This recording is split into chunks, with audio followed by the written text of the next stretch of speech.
2028 സ്വർണത്തിന് 1,00,000 രൂപ കവിയുമെന്നായിരുന്നു പ്രവചനങ്ങൾ.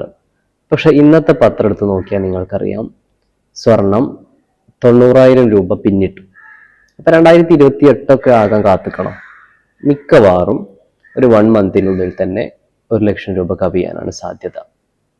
നമ്മുടെ നാട്ടിൽ ഇത് ഏറ്റവും അധികം വെല്ലുവിളിയാകുന്നത് വിവാഹം കഴിക്കാൻ പോകുന്ന ചെറുപ്പക്കാരെയും കെട്ടിച്ചയക്കാൻ പോകുന്ന കുട്ടികളെയുമായിരിക്കും.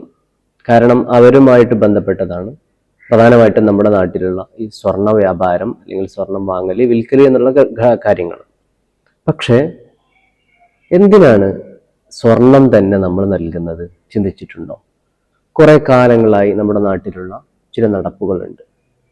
പഴയ കാലത്തൊക്കെ അതല്ലെങ്കിൽ ഉള്ളവർ ഉള്ളത് കൊടുക്കുന്നതിനെ പറ്റിയിട്ടോ പഴയ കാലത്ത് കൊടുത്തതിനെ പറ്റിയിട്ടോ അല്ല പറയുന്നത്.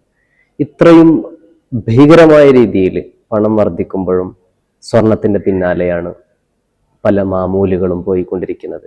ഒരു പവനൊക്കെ കൊടുക്കാൻ കെൽപ്പുള്ളവൻ വരെ നാട്ടിലുള്ള പലരും കൊടുക്കുന്നത് കണ്ട് 3, 4, 5, 8 ഒക്കെ പവൻ കൊടുക്കേണ്ട ഒരവസ്ഥയിലേക്ക് കാര്യങ്ങൾ എത്തുന്നുണ്ട്.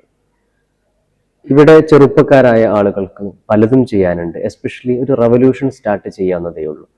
വെള്ളിയിലേക്ക് നമുക്ക് മാറാവുന്നതാണ്. നബി സല്ലല്ലാഹു അലൈഹി വസല്ലമയുടെ ഒരു സുന്നത്തും ശരിക്കും വെള്ളി മഹറായിട്ട് കൊടുക്കുക എന്നുള്ളതൊക്കെ തന്നെയാണ്. ഈ ഒരു സാഹചര്യത്തിൽ നമ്മൾ അങ്ങനെ ചിന്തിക്കേണ്ടിയിരിക്കുന്നു. പ്രത്യേകിച്ചും ആ ഒരു രീതിയിലേക്ക് അവർക്ക് മാറാവുന്നതാണ്. സൂറത്തുൻ നിസാഇൽ അതിൻ്റെ 4-ാമത്തെ ആയത്തിൽ പറയുന്നത് വആതു അന്നിസാ സുദഖാതിഹിന്ന നിഹ്ല, മഹറായിട്ട് കൊടുക്കണം എന്ന് പറയുന്നുണ്ട്. പക്ഷെ ഇന്നത് കൊടുക്കണം എന്നൊന്നുമില്ല. ഇനി നമ്മൾ നമ്മളുടെ പെൺകുട്ടികളെ കെട്ടിച്ചയക്കുകയാണെങ്കിലും ശരി, അവർക്ക് വെള്ളിയിലേക്ക് മാറാവുന്നതാണ്. സ്വർണം വലിയൊരു നിക്ഷേപമാണ്, വലിയൊരു സമ്പത്താണ് എന്നൊക്കെ നമുക്കറിയാം. പക്ഷെ ഇല്ലാത്തവരെ സംബന്ധിച്ചാണ് ഈ പറഞ്ഞുകൊണ്ടിരിക്കുന്നത്. ഉള്ളിടത്തു നിന്നെല്ലാം കടം വാങ്ങി, കിട്ടാവുന്നിടത്തു നിന്നെല്ലാം ആളുകളോട് ചോദിച്ച് ആ പണത്തിന് കല്യാണം കഴിക്കേണ്ട ഒരവസ്ഥ. ഇനി ഇതുമല്ല, ഇതിനപ്പുറത്തേക്ക് ഈ ഒരു എമൗണ്ട് മാറിയാലും നമ്മൾ സ്വർണത്തിൻ്റെ പിന്നാലെ പോകുന്ന ഈ ഒരു പോക്ക് നമ്മളൊന്ന് അവസാനിപ്പിക്കേണ്ടതാണ്.